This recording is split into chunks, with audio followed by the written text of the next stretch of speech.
Apocalipse, os 7 selos. Esse ciclo vai dos capítulos 4 a 7. Nós já vimos que o livro de Apocalipse é dividido em 7 seções. Os 7 candeeiros, ou as 7 igrejas, dos capítulos 1 a 3. Os 7 selos, de 4 a 7. As 7 trombetas, de 8 a 11. O levantamento do quarteto do mal, dos capítulos 12 a 14, que levanta o dragão, o anticristo, o falso profeta e a grande Babilônia. As 7 taças da ira, capítulos 15 e 16. A queda do quarteto do mal, em ordem inversa, dos capítulos 17 a 19. E a consumação final, capítulos 20 a 22, onde vemos a volta de Cristo, a derrota dos inimigos, o juízo final e novos céus e nova terra. O livro. Nós sabemos que em 64, Nero, que era o imperador da época, pôs fogo em Roma. E então começa uma imensa perseguição aos cristãos. E nessa perseguição, Pedro foi morto, Paulo também foi morto, decapitado, porque Nero o acusou de ter sido o incentivador daquele incêndio, como mandante dos cristãos.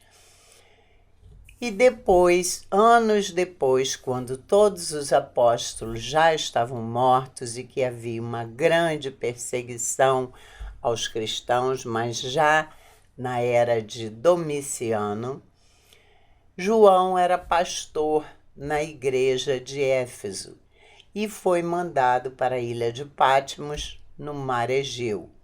O objetivo de Domiciano era calar o evangelho, porque Domiciano, ele se achava, além de imperador, um deus. Ele era o Deus, somente ele. E por isso ele perseguia a igreja que não o aceitava como Deus e chamava de Senhor apenas a Deus e não a ele. Então João vai para a colônia penal. O destino que ele quer para a igreja é que ela desapareça. Então ele manda João para aquela colônia penal com o intuito de calar o maior pregador, o último dos apóstolos vivos, e assim fazer com que a igreja desaparecesse. Entretanto, Deus revela para João o livro do Apocalipse, mostrando o quê? Que Deus tem o controle da história e que Jesus tem o livro da história nas mãos. Ele controla o mundo, porque ele venceu para abrir o livro e desatar os 7 selos. E esses selos falam das coisas que a igreja enfrentaria. Tudo aquilo que o Senhor Jesus nos fala em Mateus 24, quando os apóstolos perguntam: Mestre, dá-nos o sinal de quando virá o fim dos tempos. E ele fala: vocês vão ouvir falar de guerras e rumores de guerra, de terremotos, de fome, enfim, tudo aquilo que ele fala, ele diz: é necessário, não se assustem, pois é necessário que isso aconteça. Ele diz claramente: não tenham medo, não se assustem, porque é necessário que tudo isso aconteça. Mas ainda não é o fim, é o princípio das dores, é o que ele chama de princípio das dores. Então, tudo isso haveria de acontecer A igreja deveria passar por isso, porque a igreja deveria ser provada, porque a maior mensagem do livro de Apocalipse é a mensagem de perseverar na fé até o fim, mesmo que aconteça morte, mesmo que percam os bens, mas a mensagem é: vocês estão sendo perseguidos, perseverem até o fim. Aquele que perseverar até o fim, este será salvo. A porta para o céu. Os homens realmente queriam calar João. Domiciano, queria calar João. E colocou João naquela cela, fechado, isolado, numa ilha de onde ele não podia sair. Ele estava preso. Só que Deus abriu uma porta para João no céu e diz: sobe até aqui e te mostrarei as coisas que devem acontecer, não as coisas que poderão acontecer, mas as coisas que devem acontecer, como uma certeza. E logo que sobe, a primeira visão de João é o trono. Tem alguém sentado no trono. E esse trono ele descreve como parecendo jaspe, que é uma pedra preciosa da cor do sangue, que nos remete à justiça. O sardônio, uma outra pedra que reflete a luz. E o arco-íris, que nos lembra a aliança entre Deus e Noé. Claro que isso é uma linguagem figurada, porque a beleza é tão grande que João não tinha palavras para descrever. Então ele descreve toda essa glória, essa luz, através das pedras preciosas. E ao lado do trono, ele vê outros 24 tronos, com anciãos vestidos de branco e com coroas na cabeça, que simbolizam os 12 apóstolos e, no Antigo Testamento, as 12 tribos de Israel, os líderes, das 12 tribos de Israel. Ele fala também nos 7 espíritos, no mar de vidro e nos 4 seres viventes. Os 7 espíritos nos remete à onisciência de Deus, onipresença de Deus, que está em todos os lugares e sabe tudo. O mar de vidro nos leva a um mar sem conflitos, de calmaria. E os 4 seres viventes que ele descreve são como os seres de Ezequiel, no capítulo 1, versículo 5, que diz: do meio dessa nuvem saía a semelhança de 4 seres viventes, cuja aparência era esta: tinham a semelhança de homem. A forma de seus rostos era como de homem.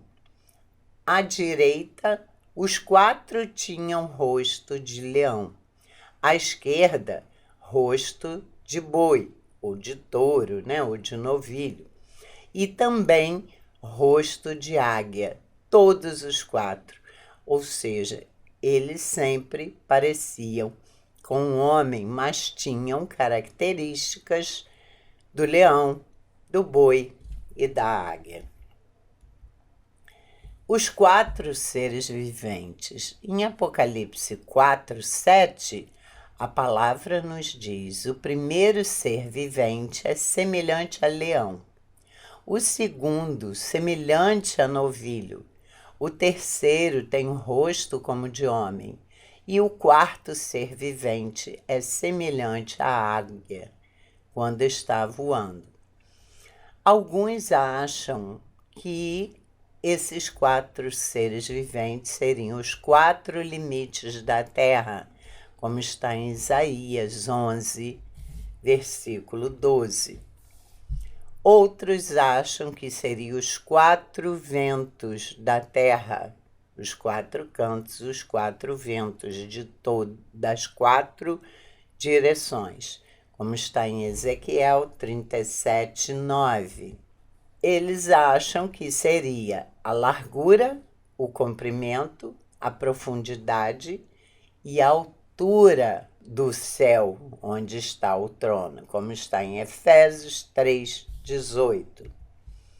E outros acham que seriam os 4 evangelhos, que o evangelho de Mateus mostra Jesus poderoso como um leão. O evangelho de Marcos mostra ele serviente, humilde, como um novilho. O de Lucas mostra Cristo como um homem, o homem perfeito, o homem mais perfeito. E o último, que seria o de João, nos mostra Cristo como uma águia, poderoso. Né? Outros já acham que os 4 seres viventes seriam as 4 faces de Cristo. O leão, simbolizando a sua realeza, o boi, ou novilho, ou touro, simbolizando a sua humilhação, a sua subserviência, o homem, simbolizando a sua humanidade, porque ele era Deus, mas era também homem, e a águia, simbolizando a sua divindade, porque era homem, mas era Deus. Não sabemos ao certo o que João viu, o que João quis dizer, mas sabemos que o Apocalipse é um livro com uma linguagem figurada. Ele usa muitos símbolos, assim como existem tais símbolos em Ezequiel, em Isaías, em Daniel, e o Apocalipse também é assim. Quem vai abrir? João chorava copiosamente porque alguém disse: não há ninguém que possa abrir os selos. Mas o que são os selos? São as coisas que estão predeterminadas por Deus para que aconteçam até a volta de Cristo.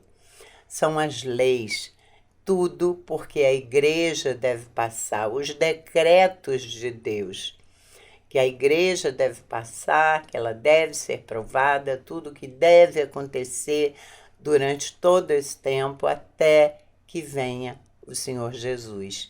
Mas não havia ali ninguém que fosse digno de abrir os selos. Então João chorava, né? Mas alguém diz que o leão de Judá e a raiz de Davi pode abrir o selo, porque ele venceu. E ele fala dos 7 olhos, que são os 7 Espíritos de Deus. 7 olhos que vê tudo, está em todo lugar. São os atributos, onipresença, onisciência de Deus, né? Então, essa pessoa, esse ancião, diz que ele é digno, porque ele morreu e morrendo, vencendo, sendo exaltado, ele comprou com o seu sangue o poder de abrir os selos. E aí nós vemos uma cena de solenidade, quando o Cordeiro sobe, Jesus sobe, toma das mãos do Pai o livro com os selos, que é o que está previsto para acontecer, e vai soltando os selos um a um. E temos todo esse período, desde que o Senhor Jesus subiu até que chegue a segunda vinda. Tudo que ele enviou com os selos há de acontecer, porque ele mesmo nos diz isso em Mateus 24. Nós devemos lembrar que antes de Jesus subir, o que ele disse aos discípulos. Jesus, aproximando-se, falou-lhes, dizendo: Toda autoridade me foi dada no céu e na terra. Ide, portanto, fazei discípulos de todas as nações, batizando-os em nome do Pai, do Filho e do Espírito Santo. Isso está em Mateus 28. Portanto, antes de subir aos céus, de ascender aos céus, o Senhor Jesus já dá essa ordem aos seus discípulos. Agora eu tenho toda a autoridade. Ela me foi dada por quem? Por meu Pai, claro, né? Por Deus, que o exaltou e o levaria aos céus. Ressuscitou Jesus, exaltou Jesus e transformou o seu nome em um nome sobre todo nome, no céu, na terra, debaixo da terra. Então, como ele foi exaltado antes de subir aos céus, ele dá essa ordem aos discípulos. Toda autoridade me foi dada no céu e na terra. Agora eu tenho autoridade. Portanto, vocês podem ir, façam discípulos de todas as nações, não só entre os judeus, mas em todas as nações, porque agora ele diz que tem essa autoridade para todas as nações. Inclusive, há uma passagem em que uns gregos procuram Jesus para falar com ele. E, se eu não me engano, Filipe fala, olha, tem uns gregos aí para falar com o Senhor. E ele começa a falar várias coisas que não tem nada a ver. E ele começa a dizer que se ele for levantado, quando ele for levantado da terra, aí sim ele atrairá a muitos. Então, até aquele momento, ele tinha autoridade com os judeus, mas ainda não era hora de atrair pessoas de todos os povos. Tanto que a mulher que pede as migalhas do cachorrinho, ele fala, eu vim para os filhos dos judeus, para os judeus. E aí ela fala, mas os cachorros comem as migalhas que caem, né?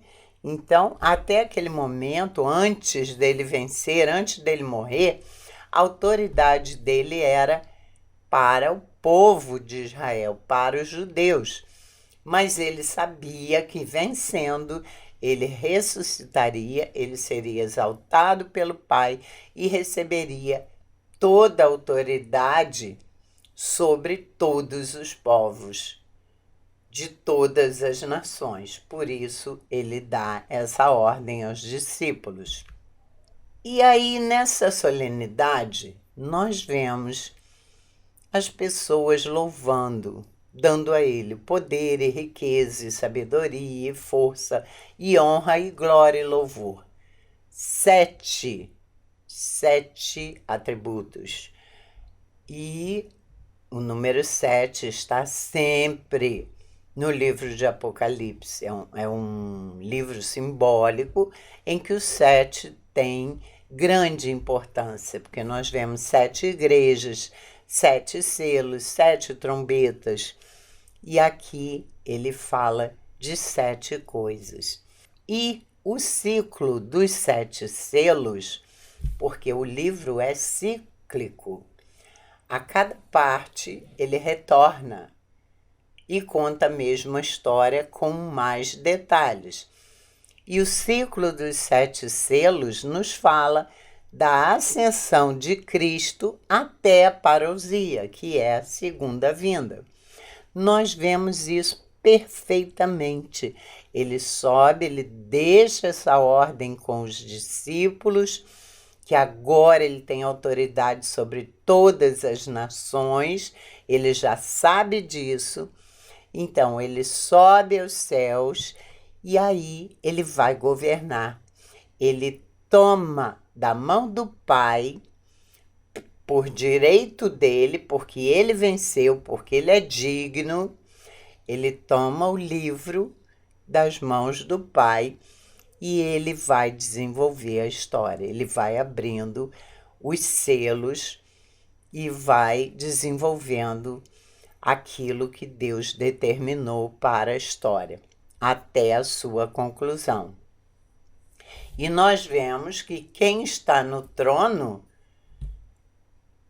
é adorado por todos, porque nesse momento de solenidade, todos exaltam a Deus. E por isso, quem tem o livro na mão, que era Deus, tem o controle da história. E aí nós vemos perfeitamente uma solenidade em que Deus Pai passa às mãos de Cristo, de Deus Filho, o controle da história através dos selos que são os decretos que ele determinou. Apocalipse 6:2 diz assim: Vi então, e eis um cavalo branco e o seu cavaleiro com um arco, e foi-lhe dado uma coroa, e ele saiu vencendo e para vencer. O primeiro selo libera o cavalo branco e um cavaleiro do cavalo branco. Muitas pessoas fazem diversas interpretações sobre esse cavaleiro. Os daquela época achavam que João falava do exército de Roma, que seria o cavalo branco. Não tem muito a ver com saiu vencendo e para vencer, porque hoje Roma não existe mais, né? Outros acham que seria o anticristo. Só que o branco, que é citado no livro de Apocalipse, ele nos leva à santidade e pureza de Cristo. Veste branca, pedra branca, lhe darei uma pedra branca, vocês vestirão vestes brancas. Isso nos remete à santidade e pureza, o que não combina com o anticristo. E esse cavaleiro tem uma coroa. A coroa significa poder, ser um rei. E isso também não combina com o anticristo. Mas principalmente ele saiu vencendo e para vencer. O anticristo jamais vai vencer, então não combina com ele. Há os que pensem que é o Espírito Santo, porque o Senhor Jesus, ao subir, disse aos discípulos que esperassem em Jerusalém, que ele enviaria o Consolador. Então, alguns acham que pode ser o Espírito Santo, porque ele anda de branco, ele tem coroa e ele irá vencendo e para vencer. Aos que acham que é o Evangelho, o poder do Evangelho que é lançado no mundo para todas as nações. Outros acham que é o próprio Cristo, mas não haveria muito sentido em Jesus abrir os selos e enviar a ele mesmo.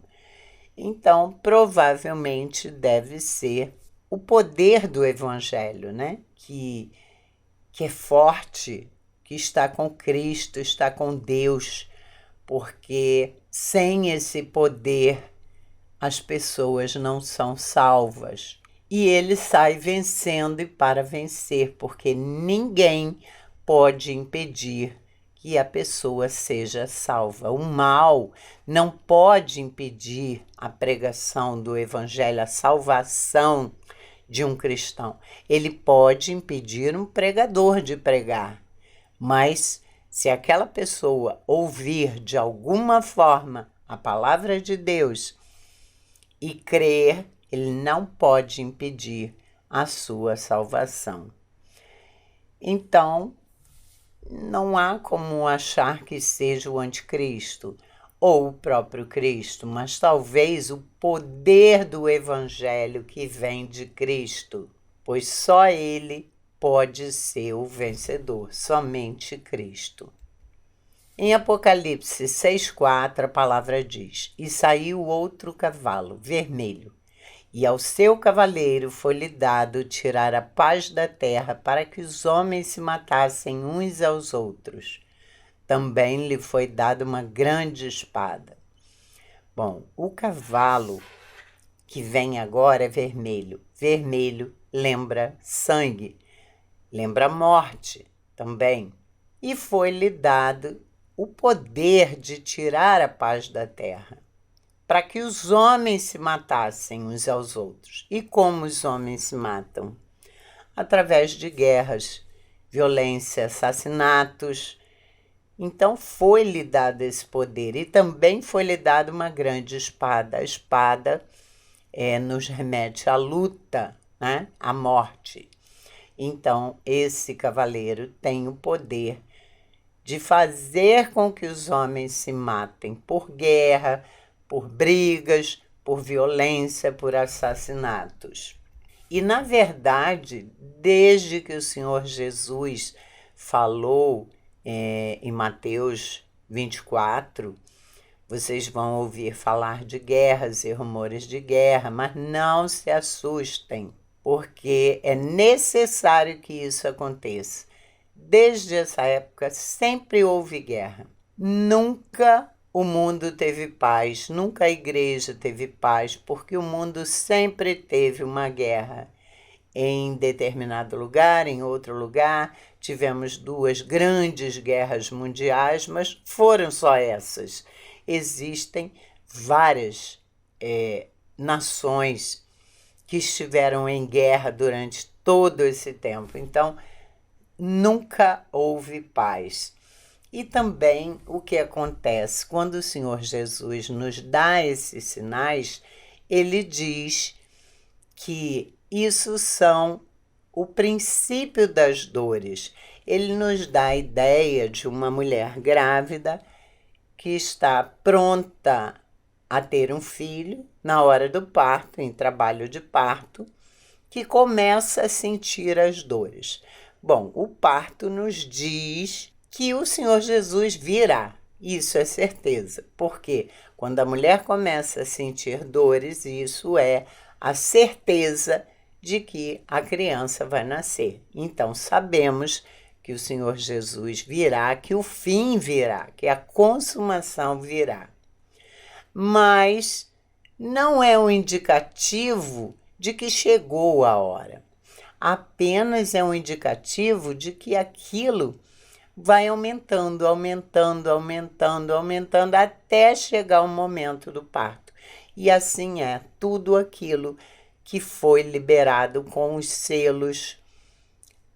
As guerras, elas vão aumentando, aumentando. À medida que vai chegando o tempo, elas vão aumentando em frequência e intensidade. Se antes tinha uma guerra de 2 em 2 anos, agora são de 3 em 3 meses, por exemplo, dando um exemplo da intensidade.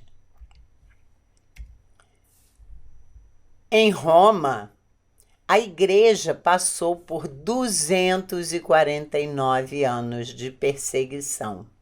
Desses 249 anos de perseguição, 120 foram muito cruéis, em que os cristãos eram jogados às feras, no Coliseu, nas arenas, eram comidos pelas feras, pelos leões, e eles eram amarrados em postes e incendiados para iluminar a cidade, como Nero fez com muitos cristãos, e assim continuou durante vários governos de outros imperadores que perseguiram cruelmente a igreja.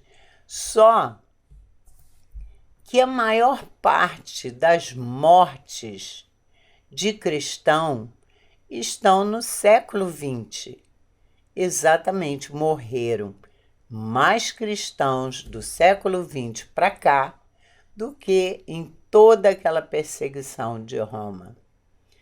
Porque morreram através de governos que perseguem o cristianismo. Os nazistas, quantos judeus mataram? O fascismo, o comunismo, que não aceita o cristianismo e persegue os cristãos. O islamismo, que não aceita de jeito nenhum, porque eles só aceitam a religião deles e eles perseguem e matam os cristãos. Também os que foram massacrados na Coreia e na China, muitos cristãos do século XX para cá foram mortos, muitos mesmo. E foi a época de maior perseguição ao cristianismo. Em Apocalipse 6, versículo 5, a palavra diz: Quando abriu o terceiro selo, ouvi o terceiro ser vivente dizendo: Vem! Então vi, e eis um cavalo preto, e o seu cavaleiro com uma balança na mão. E ouvi uma como que voz no meio dos 4 seres viventes, dizendo: Uma medida de trigo por 1 denário, 3 medidas de cevada por 1 denário, e não danifiques o azeite e o vinho. Bom, o terceiro selo libera o cavalo preto e ele vem com uma balança. A balança nos leva ao poder econômico. E ele ainda fala: uma medida de trigo por 1 denário. O que quer dizer isso? 1 denário era o valor que um trabalhador ganhava por dia de serviço.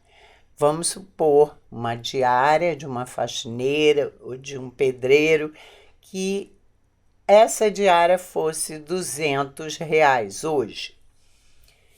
Então, aqui nós veríamos que a pessoa compraria apenas uma medida de trigo por R$200, por 1 denário. Ela trabalharia o dia todo para comprar apenas, vamos supor, 1 quilo de trigo, ou talvez até meio, uma medida de trigo. Esse valor do trigo estaria altíssimo.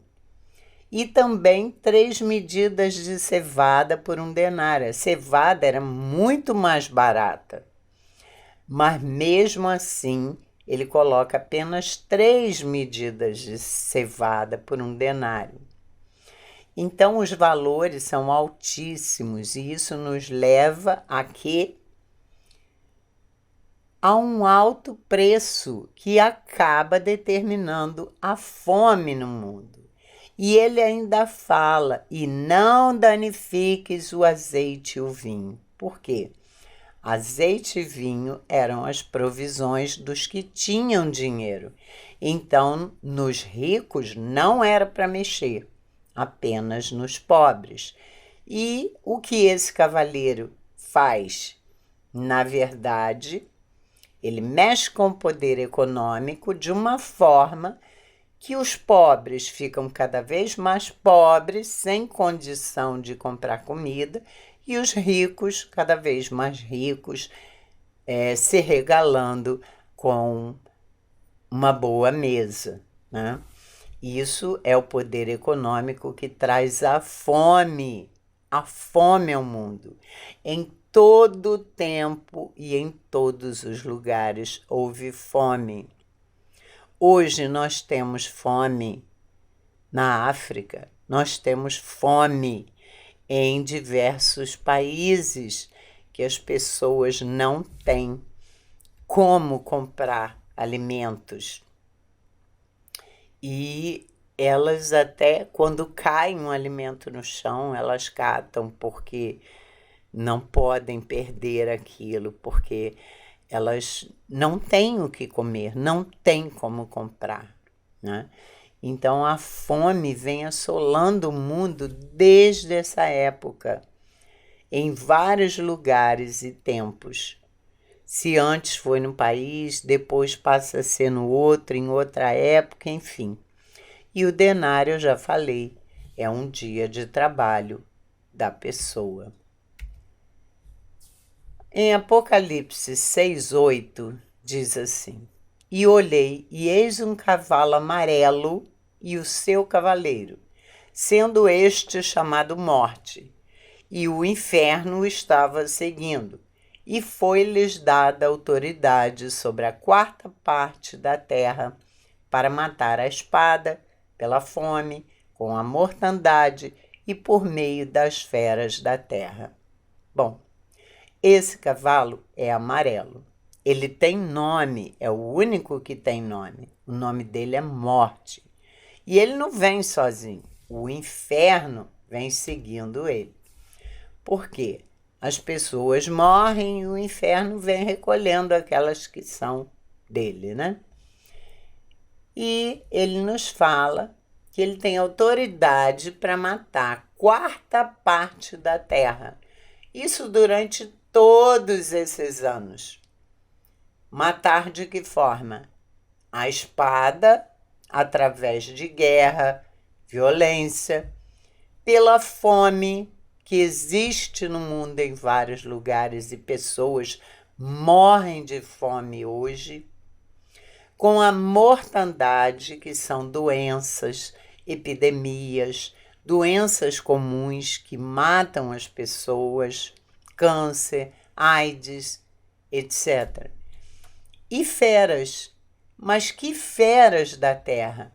Feras animais, que matam também, né?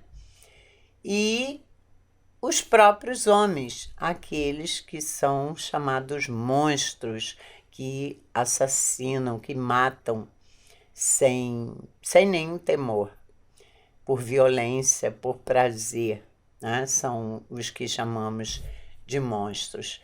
Então, esse cavaleiro tem o nome de Morte. O inferno vem atrás dele recolhendo aqueles que são dele, que ele leva. E ele tem a sua autoridade durante todo esse tempo de matar a quarta parte das pessoas da Terra através dessas formas de morrer. Guerra, fome, doenças, assassinatos, violência, enfim, tudo isso. Em Apocalipse 6:9, nós vemos o seguinte: Quando ele abriu o quinto selo, vi debaixo do altar as almas daqueles que tinham sido mortos por causa da palavra de Deus e por causa do testemunho que sustentavam. Clamaram em grande voz, dizendo: Até quando, ó soberano Senhor, santo e verdadeiro, não julgas nem vingas o nosso sangue dos que habitam sobre a terra? Então vem o quinto selo. O que nós vemos nesse selo? Vemos debaixo do altar as almas que estão lá, almas, daqueles que tinham sido mortos por causa da palavra de Deus. Então, cristãos mortos, e por causa do testemunho que sustentavam. E eles estavam clamando, né? Pedindo vingança, pedindo que Deus julgue a terra, os incrédulos, aqueles que causaram mal a eles. Então nós vemos um clamor do céu, mas é dito a eles que esperassem o tempo certo. Alguém responde que eles devem esperar que eles usem roupa branca e que esperem o momento certo, porque outros ainda vão morrer dessa forma. Então, esperar até que o último que tenha que perder a sua vida morra como eles, em nome da fé. Mas o bom disso aí é que nós vemos as almas. Há pessoas que pensam outras interpretações, que existe o sono profundo, que a pessoa morre e dorme até quando o Senhor Jesus voltar. Isso aí não tem bem um fundamento bíblico, porque o Senhor Jesus, na cruz com o ladrão, ele diz: hoje você estará comigo no paraíso. Então ele não ia dormir, ele ia para lá imediatamente após a sua morte. E também nós vemos as almas lá clamando por vingança. Então nós sabemos que elas estão com Deus, que o espírito vai para Deus, porque o corpo volta ao pó, ele é pó e ele volta ao pó, mas o espírito vai para Deus. Porque nós, humanos, homens, temos espírito e corpo. Os anjos têm espírito e não têm corpo. E os animais têm corpo, mas não têm espírito. Então nós vemos que eles estão lá no trono e não estão dormindo, mas estão descansando do sofrimento.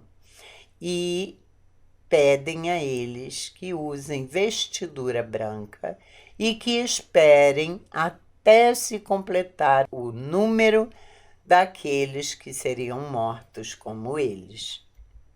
Aí vemos Apocalipse 6, versículo 12. Vi quando o cordeiro abriu o sexto selo e sobreveio grande terremoto.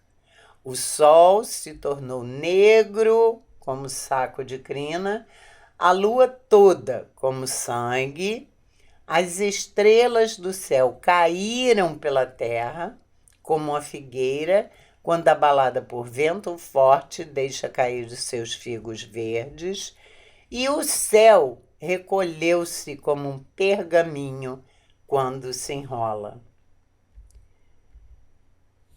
Isso aí nada mais é do que uma cena da segunda vinda. O sexto selo já nos mostra uma cena da segunda vinda de Cristo.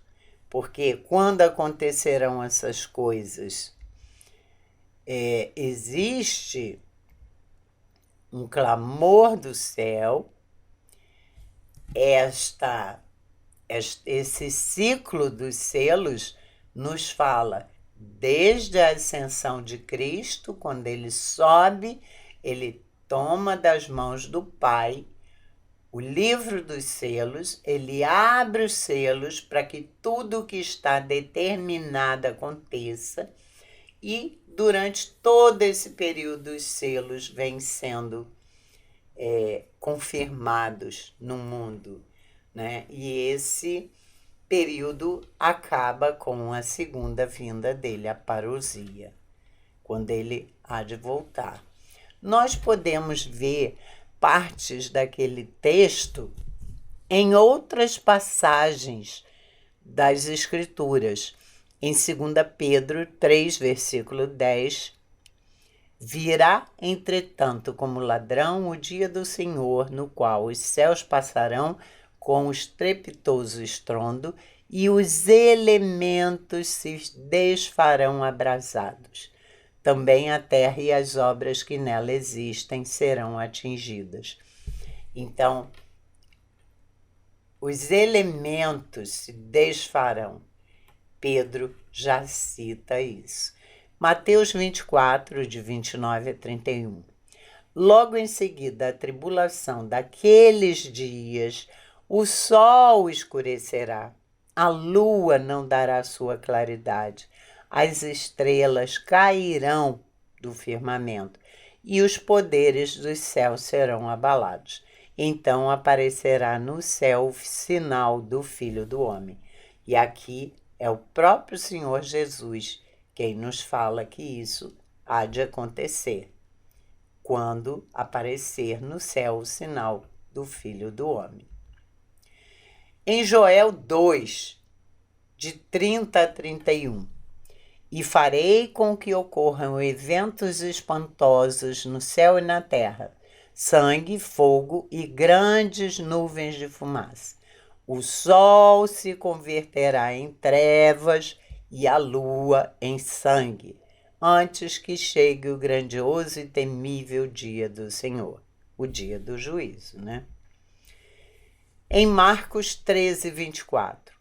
Porém, naqueles dias, depois do referido período de tribulação, o sol escurecerá e a lua não dará a sua luz. Em Isaías 13, versículo 10. Com efeito, as estrelas do céu e as suas constelações não mostrarão a sua luz. O sol nascente escurecerá e a lua não dará a sua claridade costumeira. Em Isaías 34, versículo 4. As estrelas dos céus serão todas dissolvidas, e os céus se enrolarão como um pergaminho, ao que diz Pedro, um pergaminho antigo. Todo o exército de astros cairá, como folhas secas da videira e da figueira. Em Ezequiel 32, 7. Quando eu te aniquilar, cobrirei o céu e escurecerei as tuas estrelas. Cobrirei o sol com uma nuvem e a lua não mais refletirá a sua luz. E ainda em Isaías 2, versículo 9. Então os homens se meterão nas cavernas das rochas e nas covas da terra por causa da presença espantosa do Senhor e da glória da sua majestade, quando ele se levantar para assombrar a terra. Aqui nós vemos as cavernas, os homens irão para as cavernas, e nós vemos isso também em Apocalipse, né? Que os homens hão de se esconder.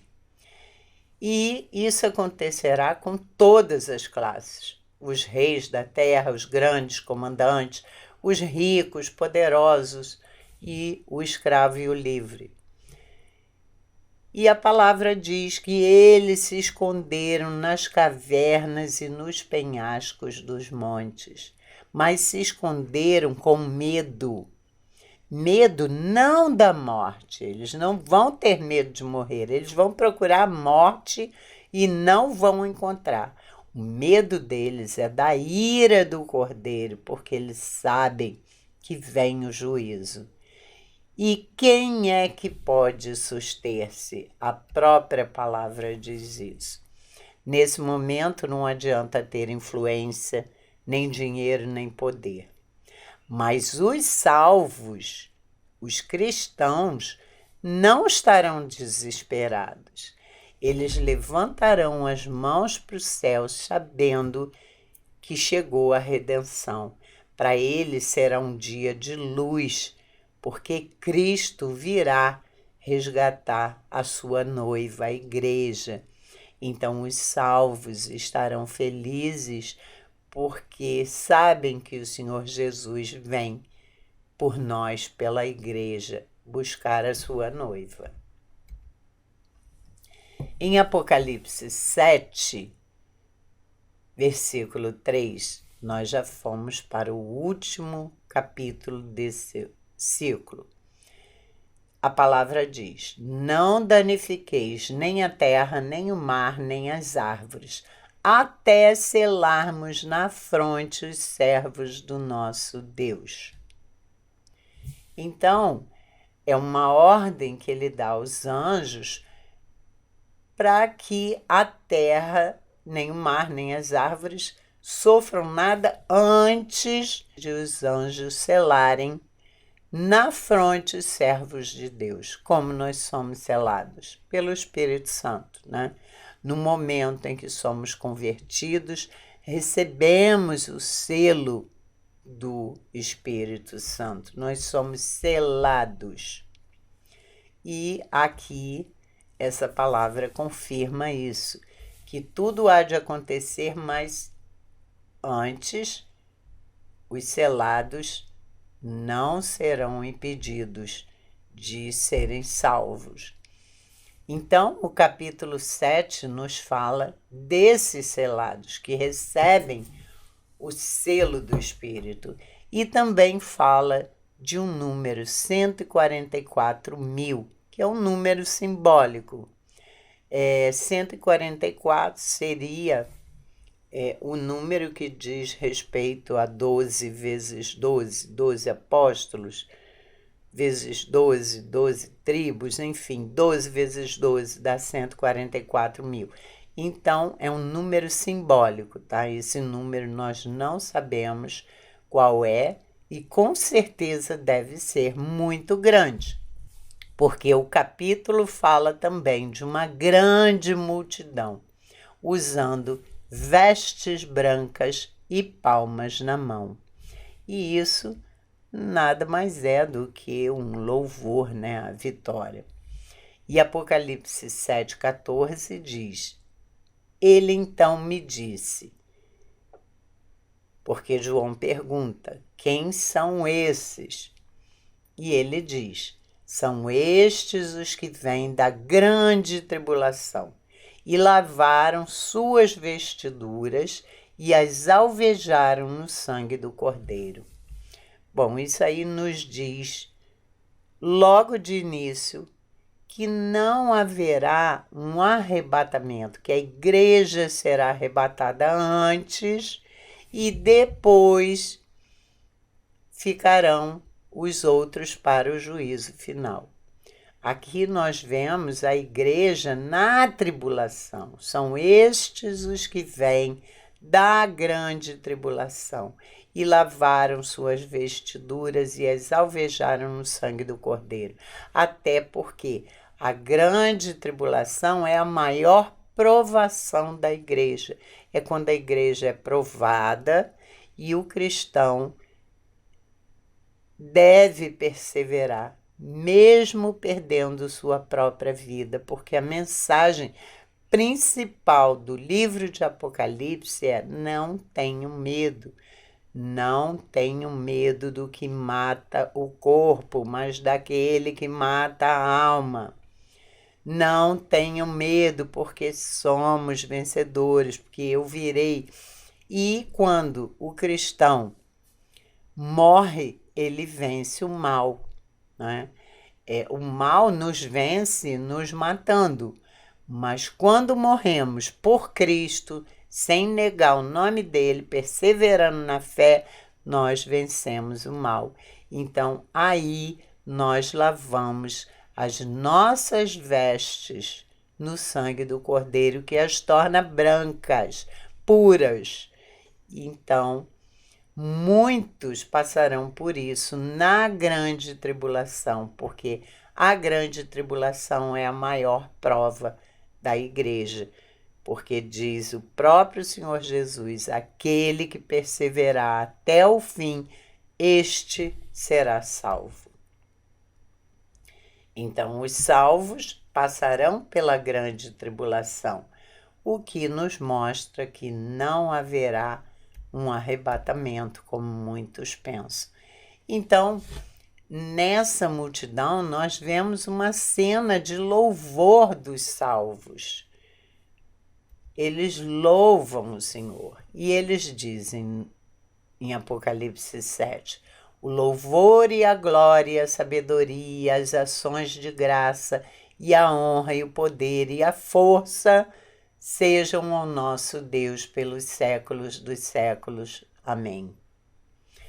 Vocês notem que são 7 coisas: louvor, glória, sabedoria, ações de graça, honra, poder e força. 7 coisas, sempre o número 7 da perfeição. E, nesse momento, Deus lhes enxugará toda lágrima. Então, o 6º selo, nós vemos 6 classes de homens que morreram. Como está no capítulo 6, versículo 15, os reis da terra, os grandes comandantes, ricos, os poderosos e todo homem, seja escravo ou livre, se esconderam nas cavernas e nos penhascos dos montes. Com medo de quê? Da morte? Não, da ira do Cordeiro. E depois nós vemos o louvor daqueles que são salvos, porque para a igreja é a redenção, é dia da redenção, é dia de louvar ao Senhor. E aí, após o capítulo 7, que fala do louvor dos salvos, passamos para um outro ciclo e a história recomeça, só que com novos detalhes. Mas voltamos à fase da primeira à segunda vinda de Cristo.